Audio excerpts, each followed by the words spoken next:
नमस्कार, mega morning में आप सभी दर्शकों का स्वागत करता हूं। मैं राहुल सौमित्र और सुबह के 7 बजने वाले हैं जैसा कि आप जानते हैं। और सबसे पहले वक्त होता है इस वक्त की बड़ी खबरों का, यानी हेडलाइंस का। आज क्रोएशिया के दौरे पर जाएंगे देश के प्रधानमंत्री नरेंद्र मोदी। द्विपक्षीय रिश्तों को मजबूत करने पर होगी बात। राष्ट्रपति जोरान से भी पीएम करेंगे मुलाकात। रायसेन और जबलपुर में सीएम डॉक्टर मोहन यादव ने दी सौगात। रायसेन में 138 करोड़ के विकास कार्यों का लोकार्पण। जबलपुर में लाडली बहनों को एक क्लिक में राशि ट्रांसफर। इंदौर राजा रघुवंशी हत्याकांड में नया वीडियो आया सामने। राजा का पीछा करते नजर आ रहे हैं आरोपी। हत्या के कुछ मिनटों पहले का बताया जा रहा है यह exclusive video. History sheeter Tomar बंधुओं पर जारी है एक्शन। आरोपियों की फाइनेंस कंपनी का मैनेजर गिरफ्तार। करोड़ों के लेन देन की मिली है जानकारी।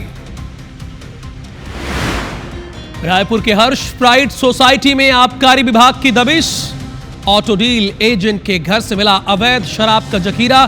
पुलिस ने किया गिरफ्तार।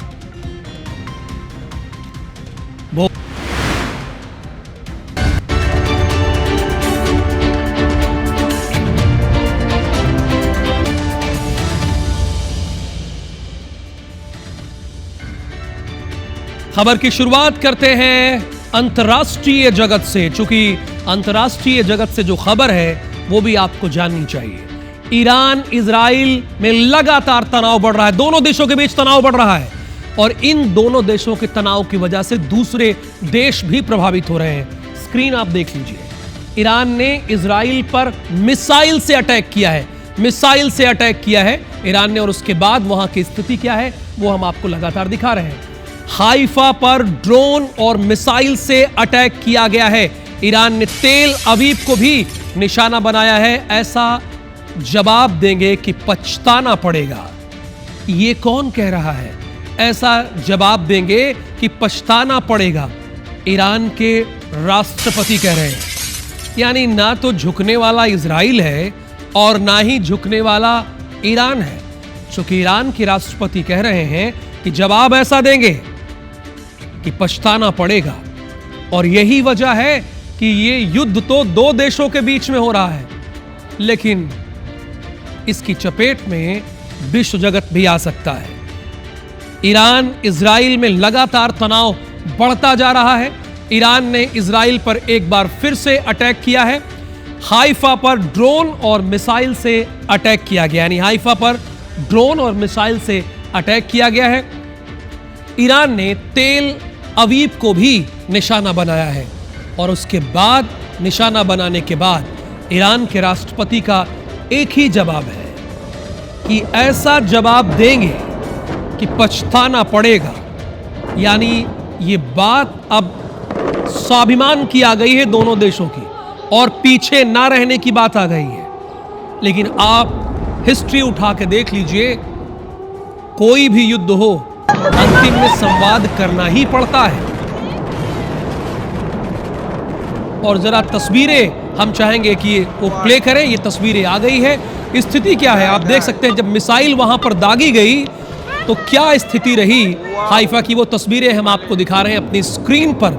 देखिए यहां पर इतना भयानक हादसा था। हादसा नहीं, उन लोगों के लिए हादसा था क्योंकि इन लोगों को पता नहीं था।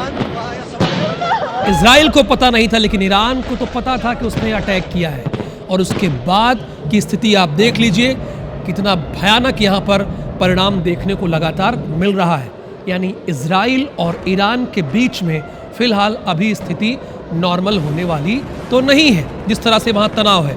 यही वजह है कि इन तस्वीरों को हमने कहा कि आपको दिखाएं। ये साफ तौर पर आप देख सकते हैं। और यही तस्वीरें भारत ने पाकिस्तान की भी कर दी थी, याद है ना आपको, ऑपरेशन सिंदूर के जरिए। लेकिन उसके बाद क्या हुआ था, अमेरिका पाकिस्तान जो है अमेरिका के पास गिड़गिड़ाने चला गया था। अब इसी से जुड़ी हुई एक और खबर है। इजराइल ने भी ईरान पर भीषण बमबारी कर दी है, अटैक कर दिया है। राजधानी तेहरान के बाहरी इलाके में बम गिराए हैं। यानी करारा जवाब यहां पर ईरान को दिया गया है। राजधानी तेहरान के बाहरी इलाके में बम गिराए गए हैं। तेहरान में ऑयल डिपो में भीषण आग लगी है। सैनिक अड्डों और हथियार डिपो पर गिराए गए हैं बम, यानी सैनिक अड्डों और हथियार डिपो पर, जहां पर हथियार एक जगह इकट्ठे थे, वहां पर भी बम गिराए गए हैं। अमेरिका ने इजराइल को मदद बढ़ा दी, यानी और मदद कर रहा है अमेरिका इजराइल की। ट्रंप ने युद्ध के लिए ईरान को दोषी ठहराया है। ट्रंप साफ कह रहे हैं कि जो युद्ध है इसके लिए सिर्फ और सिर्फ ईरान दोषी है। तेहरान से तुरंत लोगों को बाहर जाने की चेतावनी दी है कि आप इमीडिएटली तेहरान छोड़िए, यहां से बाहर निकलिए। इजराइल ने ईरान की जेल पर भी बम गिराए हैं।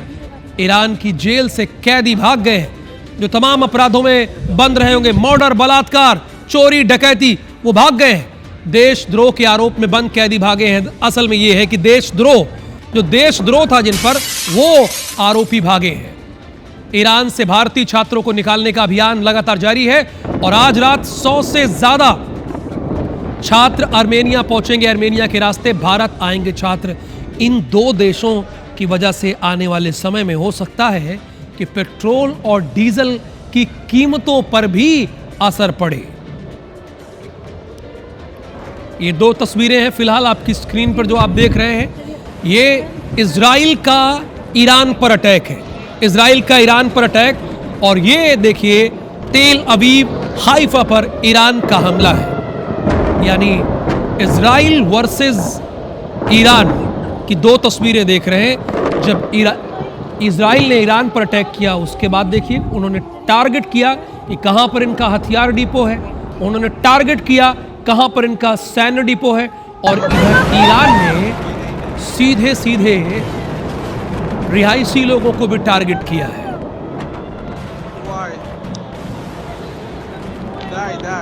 इजराइल और ईरान के बीच संघर्ष लगातार जारी है। संघर्ष थमने का नाम नहीं ले रहा है।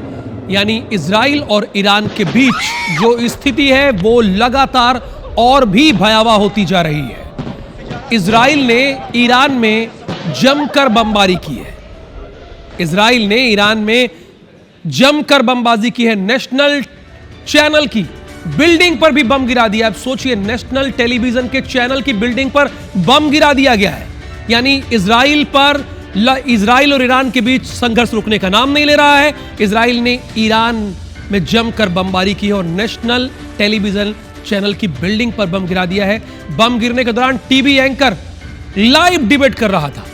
ये आप तस्वीरें देख सकते हैं। वहां पे एंकर जो है इसी तरह के वेशभूषा में रहते हैं।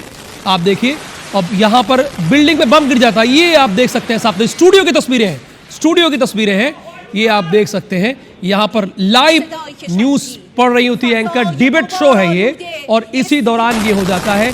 बम धमाके के बाद बाल एंकर बची है। बम धमाके के बाद बाल बची हैं। एक बार फिर से इन तस्वीरों को दिखा रहा हूं। अब सुबह सुबह ये चीजें हो रही हैं। देखिए, एंकर डिबेट कर रही हैं, यहां पे डिबेट कर रही हैं, और उसके बाद डिबेट के बाद अचानक से जब अटैक हुआ तो ये ब्लैक हो गया, स्क्रीन ब्लैक हो गई, और उसके बाद यहां से आप देख सकते हैं बाल बची हैं। ये एंकर बम धमाके से टीवी एंकर बाल बची है। टीवी शो छोड़कर ये एंकर भाग गई है। स्टूडियो में मलबे और धुएं का गुबार लगातार भरा रहा है, यहां पर देखा गया। लेकिन मैं आपसे वादा करता हूं, हालात कुछ भी हो, हर खबर आपको मिलेगी। ये एक बार फिर से देखिए, ये लाइव डिबेट शो चल रहा है, और यहां पे पता है डिबेट शो किस पर चल रहा था? इजराइल और ईरान पर ही चल रहा था लाइव डिबेट शो। और इसी दौरान यहां पर बम गिराया जाता है, और उसके बाद स्क्रीन ब्लैक होती है। ये स्क्रीन ब्लैक हुई, और उसके बाद ये लाइव डिबेट शो छोड़कर भाग गई। हालांकि ये बच गई हैं, लेकिन स्टूडियो में मलबे और धुएं का गुबार साफ तौर पर देखा। और एक और बड़ी खबर, कनाडा पहुंचे हैं देश के प्रधानमंत्री नरेंद्र मोदी। G7 शिखर सम्मेलन में हिस्सा लेने के लिए कनाडा पहुंचे हैं प्रधानमंत्री नरेंद्र मोदी। कनाडा में कई वैश्विक नेताओं से मुलाकात करना है देश के प्रधानमंत्री नरेंद्र मोदी को। अभी खबर यह है, क्योंकि प्रधानमंत्री नरेंद्र मोदी को ईरान और इजराइल के अटैक की वजह से पता है कितने किलोमीटर का सफर तय करना पड़ा है। 3 देशों की यात्रा पर है, बट 27,000 किलोमीटर की जर्नी उन्हें करनी पड़ रही है। घुमा के जा रहे हैं। कनाडा पहुंचे प्रधानमंत्री मोदी। G7 शिखर सम्मेलन में हिस्सा लेने के लिए पहुंचे हैं। कनाडा में कई वैश्विक नेताओं से मुलाकात होगी और नेताओं से मुलाकात होगी तो स्वाभाविक है इजराइल और ईरान पर बात भी होगी और बात होगी रूस और यूक्रेन पर भी।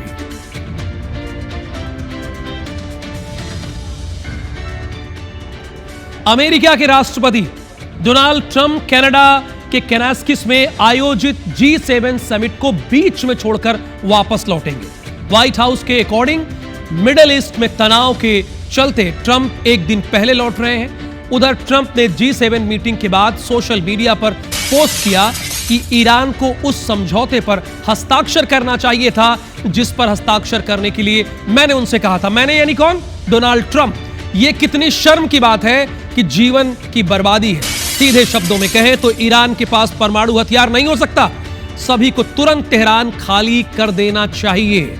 इस समिट में सभी 7 सदस्य देश इजराइल और ईरान संघर्ष विराम पर एक राय बनाने के लिए प्रस्ताव ला रहे थे कि एक राय कोई बन जाए, लेकिन डोनाल्ड ट्रंप G7 के ज्वाइंट बयान पर साइन करने को तैयार नहीं है। यह भी है।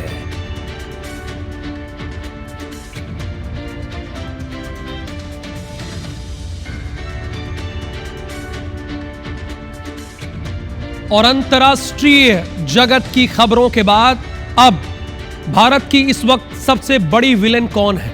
आपसे मैं पूछ रहा हूं सवाल, बताइए। सोनम, ये एब्सोल्युटली राइट। राजा रघुवंशी हत्याकांड के मामले में एक एक्सक्लूसिव वीडियो मैं आपको दिखाने जा रहा हूं। हत्यारों का ये सबसे एक्सक्लूसिव वीडियो है जो IBC 24 के पास है। अब जरा इस वीडियो को गौर से देखिएगा। ये देखिए, क्लियर कर रहा हूं, ये सोनम रघुवंशी है, पीछे राजा रघुवंशी है। अब इसमें सोच रहे होंगे कि आप नया क्या है, तो आपको बताना पड़ेगा ना।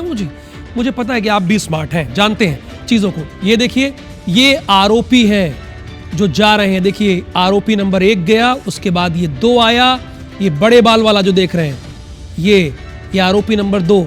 ये पता है कब का वीडियो है? आखिरी वक्त का वीडियो है। सोनम चूंकि इसको 30,000 फीट नीचे ले जाती है। राजा यहां नहीं जाना चाह रहा था, मना कर रहा था कि मुझे नहीं जाना है यहां पे, लेकिन सोनम, देखिए सोनम आगे है, राजा उसके पीछे है। लेकिन देखिए, राजा के हाथों में किसी तरह का सहारा नहीं है, सोनम ने सहारा ले रखा है। और उसके बाद ये आरोपी आता है, इसके हाथ में डंडा है। अरे ये वाइप आ गई, यहां फिर से दिखा रहे हैं। सोनम, ये देखिए शिलांग, दोनों शिलांग की तस्वीरें हैं।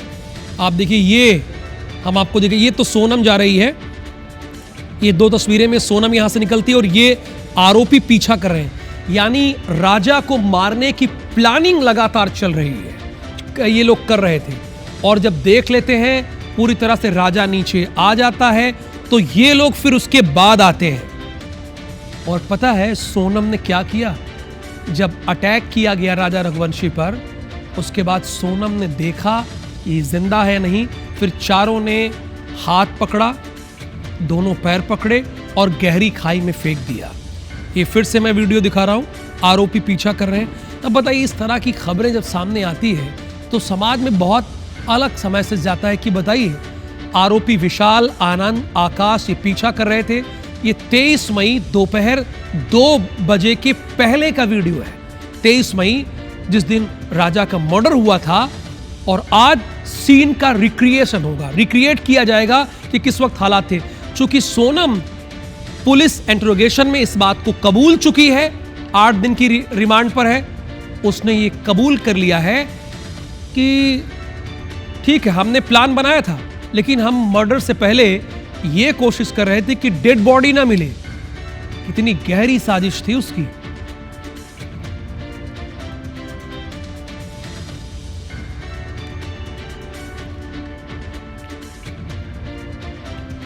राजा रघुवंशी मर्डर केस में एक बड़ा अपडेट है।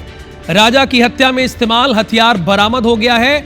हथियार में राजा पर किया गया था, यानी इस हथियार से राजा पर अटैक किया गया था। हथियार को फॉरेंसिक जांच के लिए भेज दिया गया है। यानी जिस हथियार से राजा पर आरोपियों ने सबसे पहले अटैक किया था, वो हथियार अब बरामद कर लिया गया है। वो हथियार बरामद कर लिया गया। हथियार को फॉरेंसिक जांच के लिए भेज दिया गया है। फॉरेंसिक जांच के लिए भेज दिया गया है। अब इन लोगों का चिट्ठा धीरे धीरे करके खुलता जा रहा है। लेकिन राजा तो इस दुनिया से चला गया ना, उसके माँ बाप, उसके घर परिवार वालों का क्या गुनाह था? राजा ने क्या गलती की थी? अगर आपको किसी से प्रेम है तो आप शादी से ही इनकार कर दो ना, शादी क्यों करना? छत्तीसगढ़ की राजधानी रायपुर से अगली खबर है। हिस्ट्री शीटर तोमर बंधुओं का एक और गुर्गा गिरफ्तार हुआ है। हिस्ट्री शीटर तोमर बंधुओं का एक और गुर्गा गिरफ्तार हुआ है। तोमर बंधुओं का फाइनेंस कंपनी का मैनेजर, यानी तोमर बंधुओं का जो फाइनेंस कंपनी है उसका मैनेजर गिरफ्तार हुआ है। मैनेजर आरोपी बंटी सहारे को पुलिस ने गिरफ्तार कर लिया है। आरोपी के पास से करोड़ों के लेन देन की जानकारी मिली है। तोमर बंधुओं के साथ ये ब्याज का धंधा कर रहा था, ब्याज का धंधा करता था। बड़ी और अहम खबर यह है कि एयर इंडिया की एक और फ्लाइट में तकनीकी खराबी आ गई है। कोलकाता में इमरजेंसी लैंडिंग की गई है। कोलकाता में विमान को लैंड कराया गया, लोगों को प्लेन से उतारा गया है। सैन फ्रांसिस्को ये विमान जा रहा था और इसी बीच एयर इंडिया की फ्लाइट में तकनीकी खराबी आ गई। कोलकाता में इमरजेंसी लैंडिंग कराई गई, कोलकाता में विमान को लैंड कराया गया, लोगों को प्लेन से उतारा गया है। और जब भी एयर इंडिया की फ्लाइट से जुड़ी खबरें पढ़ता हूं मैं तो एक बार दिल बैठ सा जाता है, क्योंकि अहमदाबाद का वो विमान हादसा जहन में सामने आ जाता है। कोलकाता में विमान को लैंड कराया गया है, सभी सेफ है, सभी सुरक्षित है।